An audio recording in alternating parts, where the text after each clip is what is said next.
Welcome, Becky, to the Leaders Who Care series. It's great to have you here. Thank you. What a pleasure. What an honor for me to be here. Thank you for the invitation. Oh, it's my pleasure. And I think it's going to be everybody's pleasure to learn about the amazing stuff that you're doing and the difference that you're making. So let's start by if you could introduce who you are. We'll get to the real core of this in a minute, but where you're from, where you're living now, a little bit about family, something you've never told anybody ever that you just want to reveal now, stuff like that. World, yeah. Okay. Sounds good. Uh, so, Mark, I am the mother of 10 children. I am the grandmother of 23 children. Boy, what a Uh, slacker.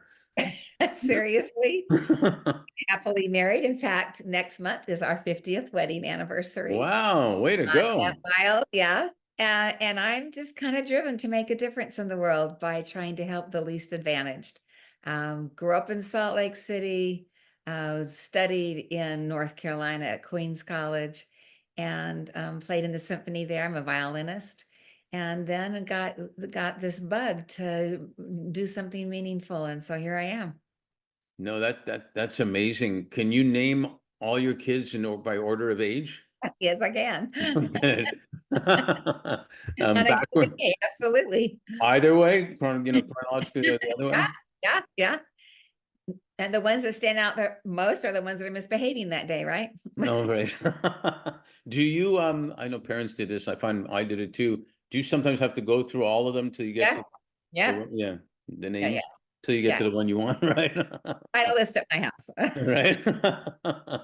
Well, that's actually quite amazing. That you got 10. Congratulations. Congratulations on 50 years. That's really amazing. Not as many people anymore get there as there used to be. Yeah, no, that's fantastic. And the difference you make, with even your own kids, I'm sure is fantastic. So way to go. So speaking of kids, then what were you like as a kid or a teenager? Well, I'm pretty boring actually. I had a happy childhood. I had great parents.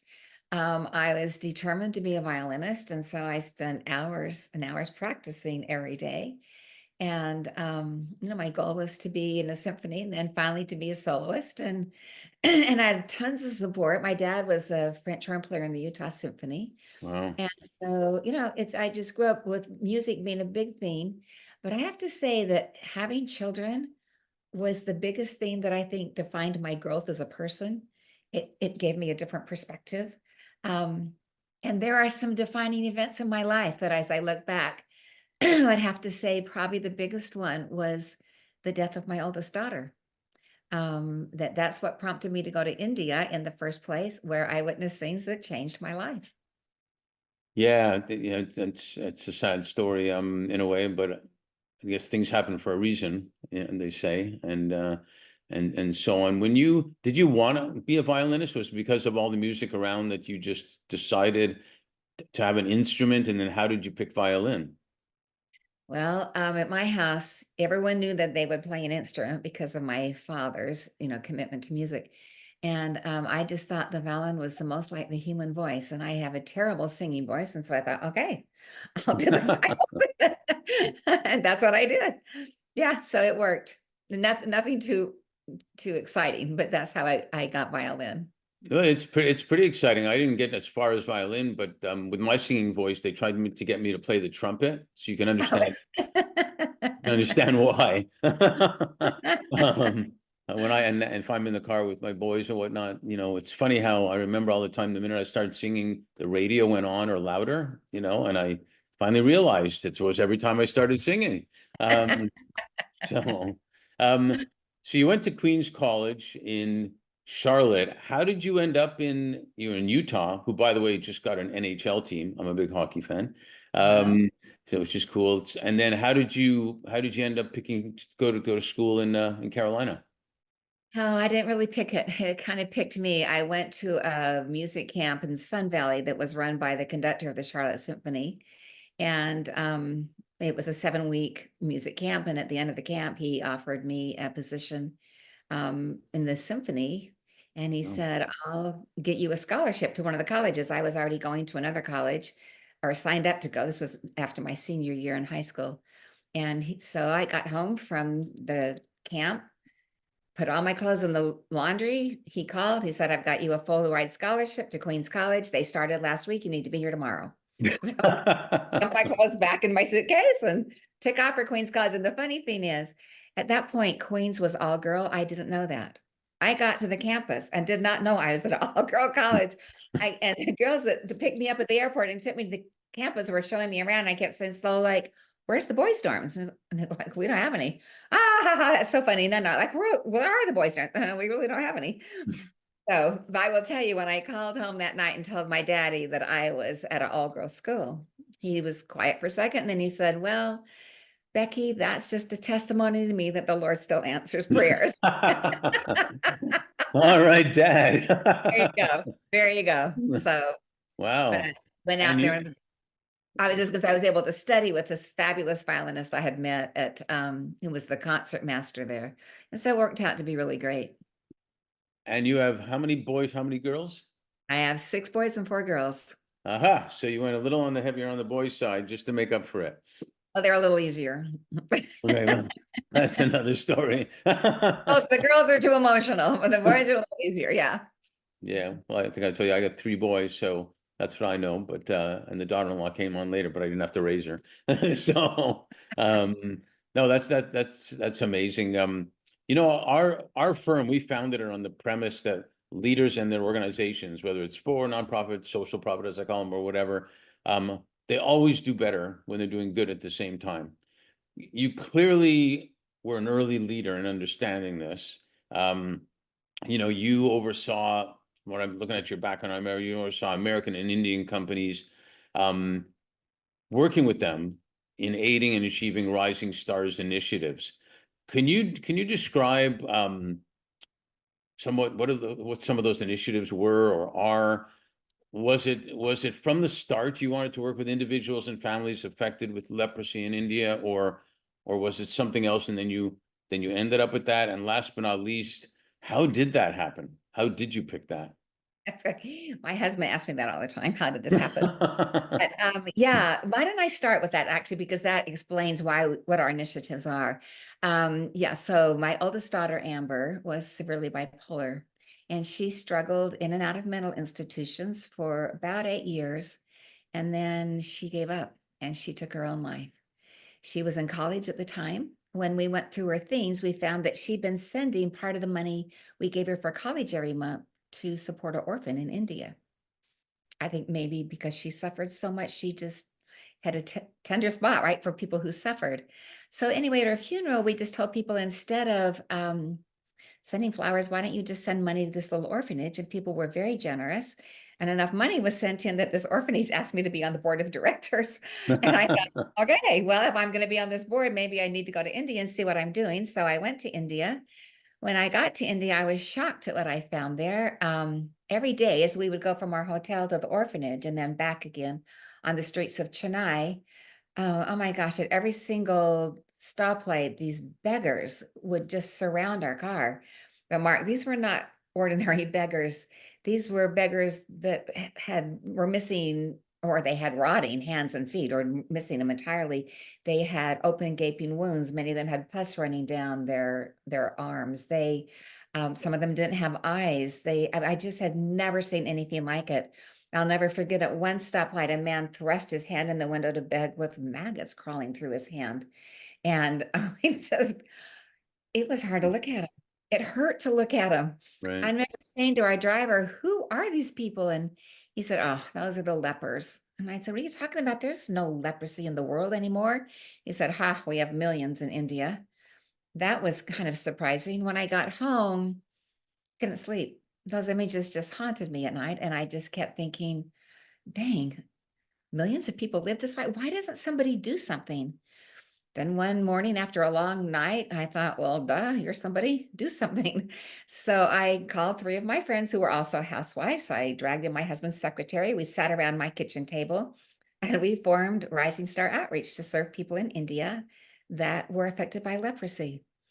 I have to tell you though, when my husband came home that night and I said to him, John, like, you're never going to believe what we did today. He said, those are words that strike fear into my heart. But he said, "What did you do today?"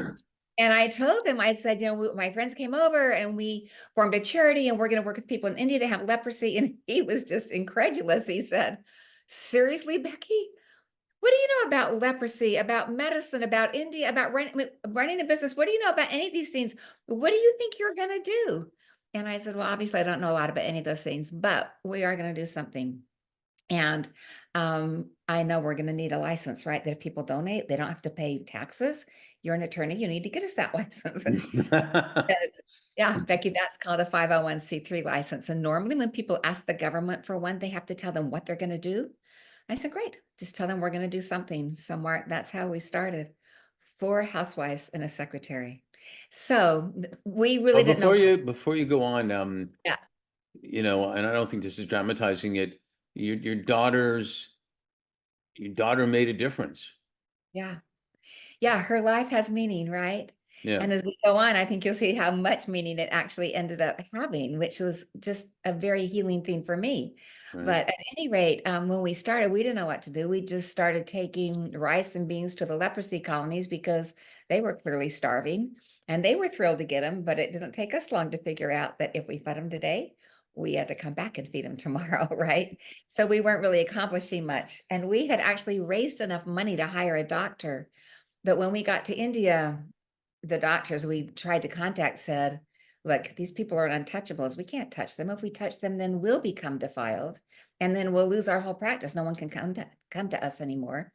So we just started digging out these wounds ourselves, filling the holes with salt crystals, and then wrapping them in bandages. And that clearly wasn't a great program either.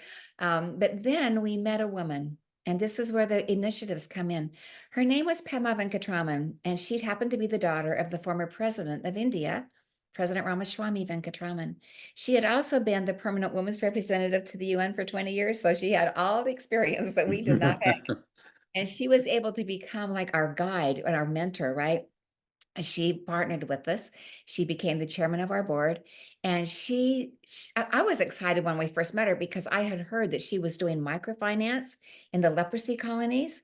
And so I asked her about it, and she just said, Becky, poverty is not just a lack of money. She said it's a lack of opportunity, of education, of respect, of morals. There's a million things that feed into it. She said you can't just treat one thing and expect you're going to solve the problem. She said I could give a woman a microloan and she could create a business, but if she's still beaten every night by her husband, how much better is her life really? Right. She said, you have to have a holistic approach. So she worked with us to create 3 main initiatives. And those are the 3 main things that we do. And the first thing had to be obviously medical care because they were in such a terrible state. And so with her help, we were able to find doctors from the UN. We started a series of mobile medical units that would go from one colony to another each week and treat the patients in those colonies. But after we had been going for a while, it was costing us a lot of money. I went to India. I've been to India now, Mark, by the way, 69 times. Whoa. But I would come back and I would see these wounds and I'd say to the doctor, man, we're paying you all this money. How come these wounds aren't healing? And he'd say, you know what, Becky, the patients never do anything I ask them to do. And I just thought, are you kidding me? Why don't they? And he said, well, why don't you ask Padma? So I did. Padma, why don't the patients do what the doctor says? And she was quiet for a minute. And then she said, you Americans, she said, you come to India and you just give things away. She said, I know it probably makes you feel good, but she said, every time you give something to someone, you diminish that person. You're Mm. really only making them beggars to you. And she said, besides, nothing given free has any value. She said, if you really want to lift these people, make them responsible for their own well-being and just make it possible for them to do what they need to do. You need to charge them for this medical care. And I said, well, they haven't got any money. She said, just charge them 2 rupees. It's like 1.5 cents in American money. She said, they'll think they're paying for their medical care and watch what happens. So sure enough, we started charging them, 2 rupees to see the doctor. And suddenly those wounds started healing up because they started doing what the doctor said. For me, that was just like a light going off. I thought, Yeah. okay, never again are we going to give anything for free. Right. from now on, we just need to tap into the ability that people have to care for themselves and empower them to do what they need to have done. So that was something that we started with. We now have several mobile clinics. So Mark, this year, our dedicated doctors will give 57,000 medical treatments. And that will include life-giving surgeries, prosthetics, even limb reconstructions. And that's possible because we've made partnerships with different hospitals that give us now the surgeries for free. So that's kind of the medical program. That's our first initiative. The second one is economic self-reliance, because when we meet these people, they're all begging on the streets. So we would love to do microfinance, but there's not a single bank in India that will give a loan to a person with leprosy. And so we had to create micro savings groups. And so that way that worked is we'd have like 5 women in a colony, and we'd start a little bank, and they would each put in 10 rupees a month out of their begging money, like, I don't know, less than 10 cents. But to them, it was a lot of money. And so when they got enough money to make the first loan, like maybe $5 for an iron or something, one of the women would take that money, she would buy an iron, and she would start an ironing business. But since it was the women's begging money, there was a huge pressure to repay it. When she repaid it, then the next woman took the loan and she started a business. And before long, those 5 women had more money than anyone in the colony, as our average micro business. Well, let me go to the average beggar. The average beggar at that time was making about $20 a month on the streets. This was 2001. But our average micro business was making $100 to $300 a month. So then all the men wanted to come join, right? Yeah, no kidding. But those 5 women always controlled the lending in that colony. So Pam, I taught the women, if a man comes for a loan that brutally beats his wife, no loans till the beatings have stopped. Or she said, if a man comes for a loan that has raped several girls in the colony, which unfortunately is very common, again, no loans until the rapes have stopped. So Is that a really, rule, is that a rule that the 5 women yes, took? Wow. yes. Wow. Really, for the first time in history, right? These women are taking charge of their lives in ways they've never been able to do before. And Wow. it's really been a remarkable thing to see. So Hadma works with the government to get get the government to donate the land that they're squatting on so that they can have farms. We divide it into family plots. They all get a plot. We bring in adaptive tools. We teach them how to farm, and now they're growing their own food instead of begging on the streets. And they're really proud. We start a husbandry project in every colony, goats or pigs or chickens or whatever. And so that's a big deal too. So that was the second initiative. The third one is education. Um, the the people that have leprosy use their kids as beggars on the streets for the simple fact that people tend to give more to kids that beg than they do to adults, right? So we thought, if we're going to stop leprosy, we've got to do it at this new generation. So we got to get them off the streets. We got to get a school going. So we started our first little school was in a rented house on East Coast Road. It had room for 27 children on one mat. There was one bedroom. We put one mat out. 27 kids slept on that same mat. And hope you can find that picture. Anyway, and then but the day we opened that registration, we had hundreds of kids coming in from all over India. When word got out on the grapevine of the streets that there was a school in India that would accept children from leprosy families, then hundreds came. They came from all over India. So we tried to open up another little children's home. This is just a preschool, again, ages 3 to 5 with 20 spaces. But again, it wasn't even touching the list of kids we had that wanted to get in. So we finally bought 16 acres of land and built our first campus. And now we have 1,100 children that we're educating. So that's kind of the education program. We then started a little preschool in Bihar right before the pandemic with 30 kids. It now has 118. They're begging for a campus. And we are just completing a campus in Bihar, which is the poorest state of India, for 700 students. And that will be completed and dedicated in January. So, so that's what we do for education. And that's what your daughter did, and you did it with her. I mean, you always hear things happen for a reason. You always hear, and she for whatever reason she was donating that money, it was for something, right? And I have chills when I actually say that, because I think it didn't just happen by accident that she did that. I mean, great for her. I mean, and for you for then Well, making I that have to happen. just tell you one thing about that because you and I have a bit of the same response, but um, our schools have to be boarding schools because the leprosy colonies are so spread out and the kids are not welcome on public transport. So they can't come and go every day. So they have to live at the campus. And so at our first campus, the dorms were built by the Marriott Corporation. And so they got to name them. And they named the little boys' dorm the Bill and Dick Marriott Home for Boys. And they named the girls' dorm the Amber Douglas Home for Girls after my daughter who died. And I just have to tell you, Mark, every time I go to India and I see that dorm with her picture and her name on it, I get chills clear down to my toenails, right? I just think of over the years, more than 1,000 girls will go through that dorm and their lives will be vastly different because they got an education. And then one day those girls will get married and have children of their own, and their lives will be completely different because their mothers lived in that dorm. And then those girls will, have a family and their kids' lives will be different because their grandmothers lived in that dorm. So it just quickly becomes generational. And it's a very healing thing for me to go and Sure. see that picture and that name on that dorm.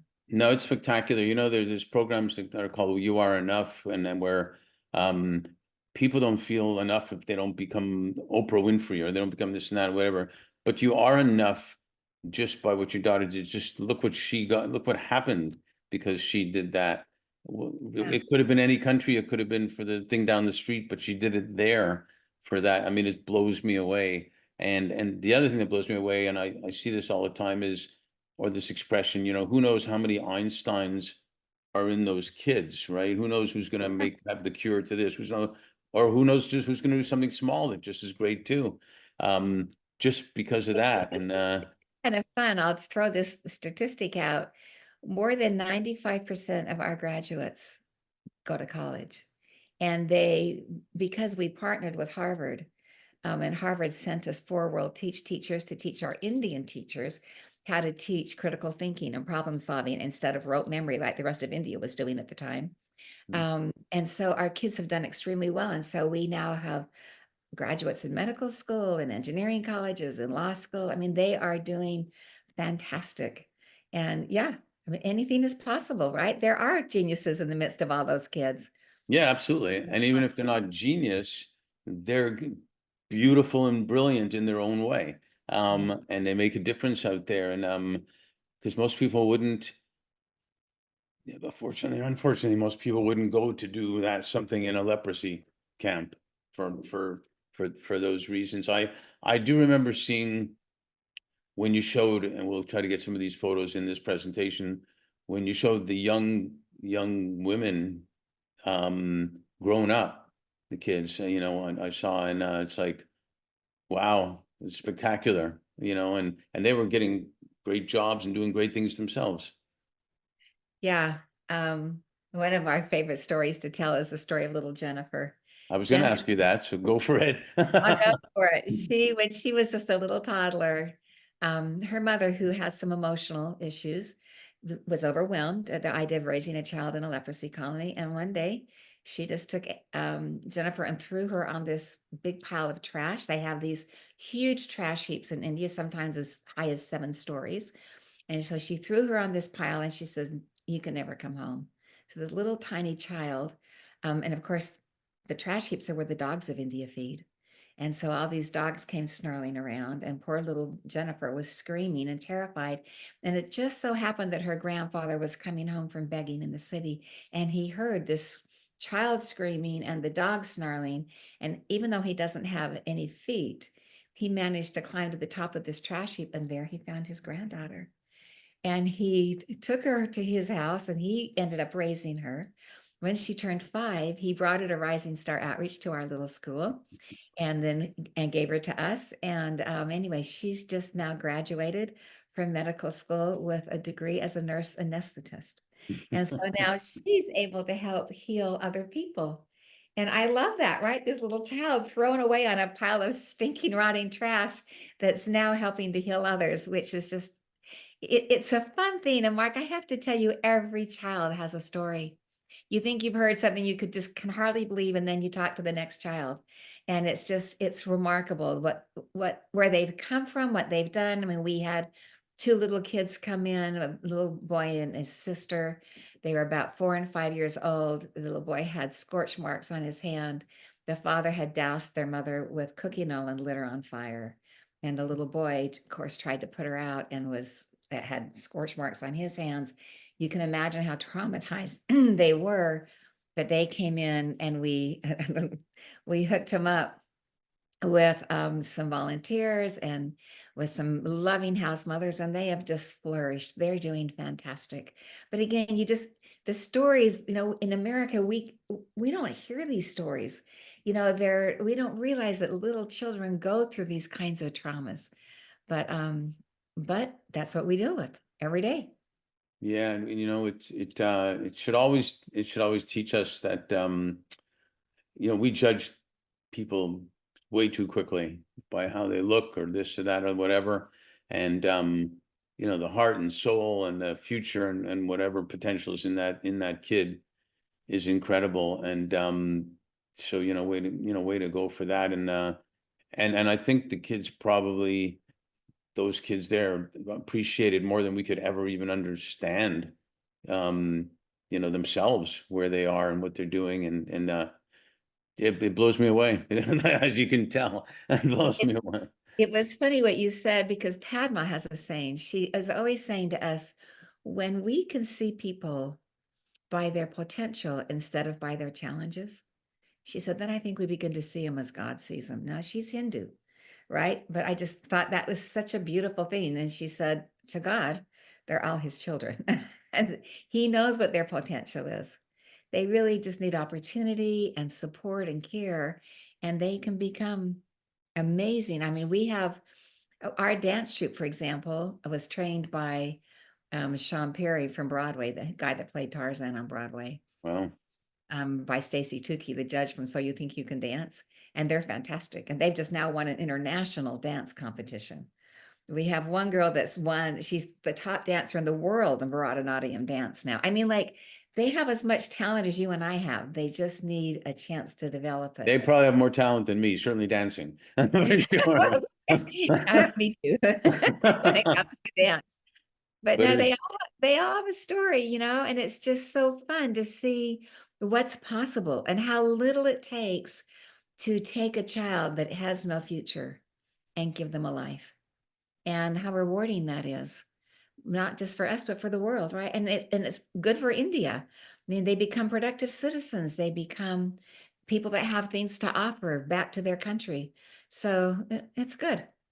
and it's a message. It's a message for everyone. It's a message for giving people a second chance. It's a message for someone who's skinny, fat, this or that. Even as simple as that. That inside they're just dying to belong. I mean, one thing that comes up for Blue Zones, for example, is they found that the thing that fills people's hearts and souls more than anything is belonging. And once you belong, there's no limit. Forget the sky's the limit. There's no limit to moving forward. So yeah, it's incredible. I wanted to ask you a question about, as a woman, did you find more challenges, more issues, more whatever, as a woman going through all that? Well, India's an interesting place for women. It is. That's why I asked. They don't have a lot of rights, and so it's difficult for an American having American ideas of what women are capable of, going to India and working there. In fact, even to register Rising Star Outreach, I had to sign my name writing by hand 14 times. I, Rebecca Peterson Douglas, daughter of Don C. Peterson, wife of John Lewis Douglas, because my only standing was as a daughter and a wife, Mm. right? It's by the men I was connected to. And so that was really kind of interesting. But, an interesting thing has happened at the school, which is, I think you'll find fascinating. We started our school just K through 5 because the kids They couldn't read or write their own name in any language. They've been begging on the streets, right? They weren't even toilet trained. They've been peeing on the streets while they were dodging cars. But when they came in, since they had never been to school, we only took grades K through 5 initially. And then every year, we couldn't bring older kids in because they would be so far behind. So we would just bring in a new kindergarten class and bump everybody up one year. Well, the year that our oldest class was in finally got up to the 8th grade. When they went home that summer for summer vacation, they get 1 month of summer vacation, the month of May, because it's so hot in India. They come back to school June 1st. Well, that June 1st, none of our 9th grade girls came back, not one. And we said, where's our girls? So we went into the leprosy colonies to find them, and they had all been married off, like to their 40-year-old uncles. We were just so heartsick because they were really just going into a life of servitude, and we'd had them for all these years. We were in love with them. We had so many dreams for them. They had dreams for themselves. And I said to Padma, this is not okay. We can't keep doing this. We got to figure this one out. And so she thought for a minute, and then she said, okay, she said, let's charge tuition. And I said, what? She said, yeah, let's charge tuition. I said, okay, Padma, you want to charge tuition? You can tell the patients. I'm not going to tell them because they're not educated. And so they don't run on a logical framework. They run on an emotional framework. And it's very easy for mobs to develop. We've had several mobs come against us in India. And she said, okay. So she came down the next Parents' Day. Once a month, all the parents come and spend the whole day with their kids because we want to keep those family bonds strong. So the next Parents' Day, when the parents came, Padma went to them and she said, okay, we've given you all this free education for all these years. Now, she said, starting next year, you're going to have to pay tuition, and it will be 1,000 rupees, which is like $10. And they were just like, what?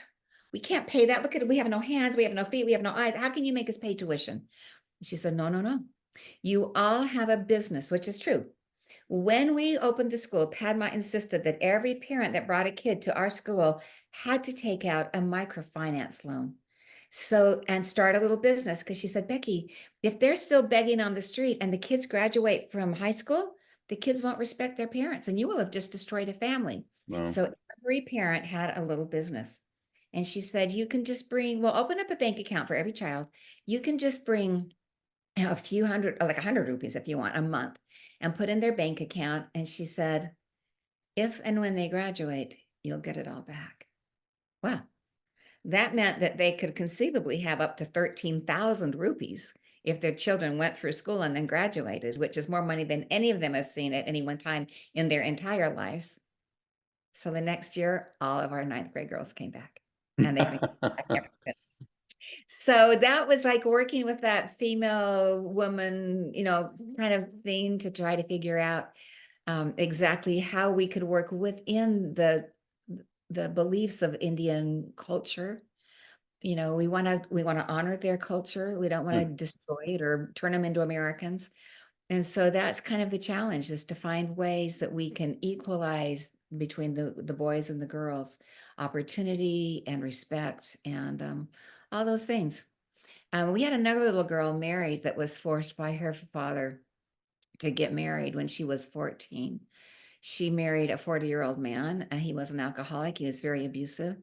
And she was immediately pregnant, but after a couple of years, she divorced him, which is unheard of. I mean, she gained enough self-awareness or self-confidence that she was willing to go it on her own, which is in India is just that's not what you do in the villages. But she did. She divorced him. And now her 2 daughters are studying at Rising Star Outreach, one of our house mothers.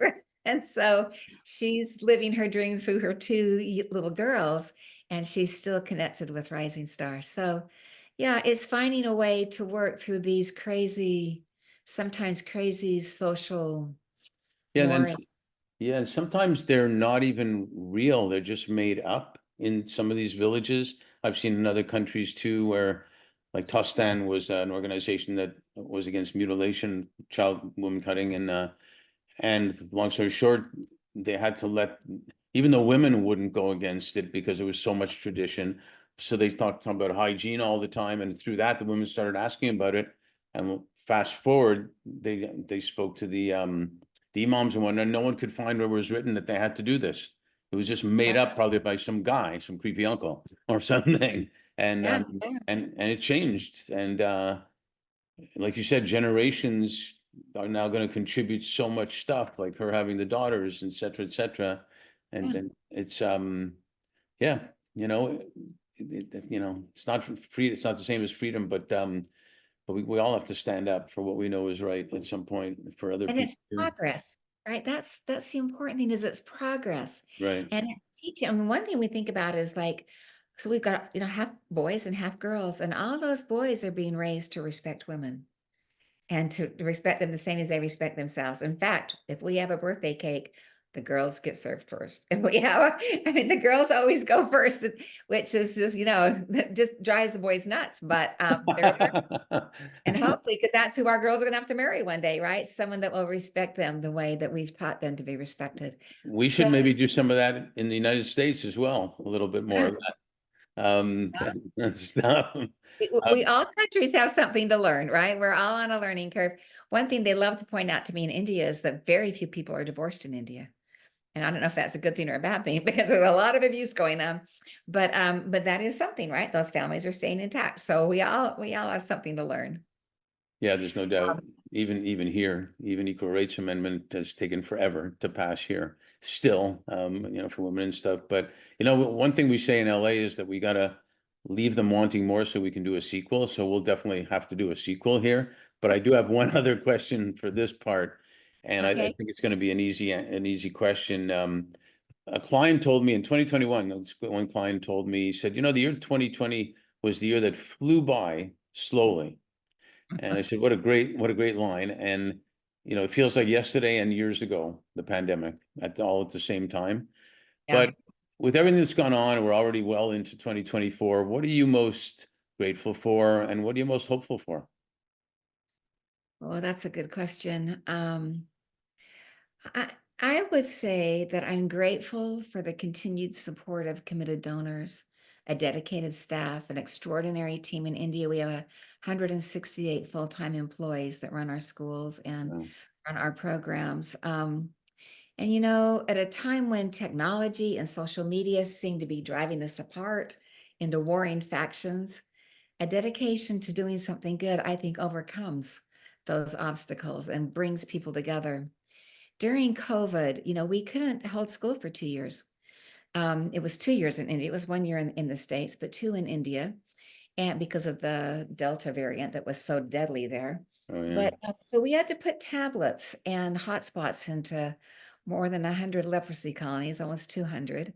And we had hundreds of kids learning through remote learning, like in America. It was very different there because in every colony, we would only have a few kids in our school, but there'd be kids in other schools, and there'd be kids in no schools, but we're the only ones that had a tablet there. And so they would all come gather around and all watch from the same tablet. And then the parents started coming and standing in the background. And as the teachers would talk about things, the parents be writing in the dirt with sticks, trying to, because they wanted to learn how to read. They'd never learned how to read. And so in a way, there were blessings, right, that came from There that, always are. those slow years. I would hope that, we were told when we started this program that it couldn't be done, that you couldn't make beggars on the street into productive citizens who owned businesses, that you couldn't take those kids that were begging and put them into medical school or engineering colleges. It just can't be done. And we've done it. And so in 2024, my hope is we can now scale it across India. They say there's over 800 leprosy colonies in India. We work in 200 of them. Well, We'd love to be in all 800 why with this not? program that gives kids and parents and people a chance to live with dignity and have a reason to wake up every morning. So that's kind of what I'm hoping that we can all learn that when we serve, when we give of ourselves, that we end up being the most blessed. I would have to say, Mark, that I'm probably the most healed of anyone that we've worked with in India as I've gone through the death of a daughter. So I think in 2024, if we can just quit bickering at each other and start reaching out to lift, I think that the whole world would be a little bit better. I think the world would be a lot better, not even a little bit better. Amen. Amen to that. Well, I'm super grateful for your daughter and you and both of you leaders who care and your family. And I'm sure they had to give you support on that also. And you've made me more hopeful just after this conversation. So way to go, because I'm a pretty hopeful person anyway, but you made me more hopeful. So thank you for all you do, and thank you for sharing all that. Well, thank you. And thanks for your listeners for listening. And can I just throw out a website? Would that be all Please. right? Yeah. If anyone would like to come to India and work with us or would like to just get involved, it's easy. Our website is RisingStarOutreach.org. The outreach is really critical because Rising Star is a porn site. Rising Star Outreach is our site. Okay. I would love to keep score of who goes to which one, actually. After. But anyway, if anybody would like to learn more and get involved, we'd sure love to. I know how to hook you up, right? Rising Star Outreach. That's it. .org. All right. Thanks. Thank you so much. Thank you for listening to the Brand Called You videocast and podcast, a platform that brings you knowledge, experience, and wisdom of hundreds of successful individuals from around the world. Do visit our website www.tbcy.in to watch and listen to the stories of many more individuals. You can also follow us on YouTube, Facebook, Instagram, and Twitter. Just search for the Brand Called You.